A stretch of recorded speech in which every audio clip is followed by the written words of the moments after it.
Garrett. Gentleman from New York for 5 minutes, Mr. Ackerman. Thank you, Mr. Chairman. Madam Chairman, the issue that I addressed in my opening statement, to refresh your memory, is the Madoff victims and the terrible situation that we're looking at, where we actually have classes of victims pitted against each other, in addition to all the other confusion. Which Madoff investors are eligible for their SIPC insurance? Congressman, let me just say that this is it shouldn't be such a difficult issue, but it is, and of course it's a very heartbreaking issue, because the tragic truth is there is not enough money available to pay off all the customer claims. And as you point out, That leads, if I could just interject there, a larger problem, because that means that our citizens are not entitled to have confidence in the system. Well, there is no doubt that what has happened with Madoff has shaken everybody's confidence in the integrity of the financial services industry and in the regulatory system to protect investors. With respect specifically to the SIPC question, as you know, the trustee has chosen a cash-in, cash-out view when determining net equity on which claims and at what amount to pay out. There are a group of investors who believe that so that if you paid in $2 million, over time you took out $1 million, your net equity would be $1 million. There's a group of investors But these unfortunately are people that we have encouraged and assured by virtue of the fact that we provide the supervision. And these people knew that there were questions raised about Madoff, and the government basically gave him a clean bill of health year after year. People knew about Mr. Markopoulos. People knew about other people as well that had raised questions that were dismissed, and then felt the government is saying that this guy's okay. And the $1 million I put in has grown over the years, and I have this much money to live on now.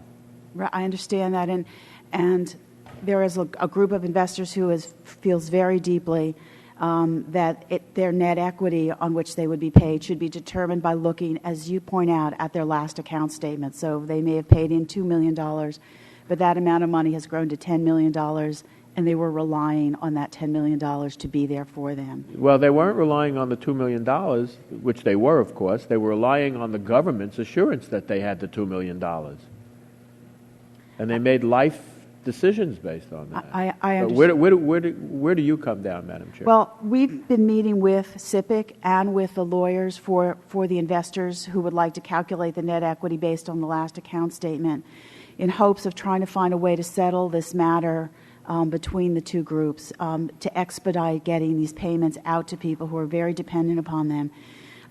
These investors have challenged the trustees' cash-in, cash-out methodology in court, and that is before the bankruptcy court. We're going to have to make a decision, and someone has to make a choice here.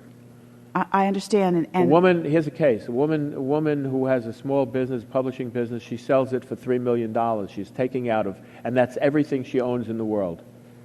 $3 million. It's in Madoff. She gets a check for $30,000 a month that she's taking out, which is the money she's making on it. Still has the equity in there. She buys a huge apartment in Manhattan. That's the only asset that she has. The asset is now underwater.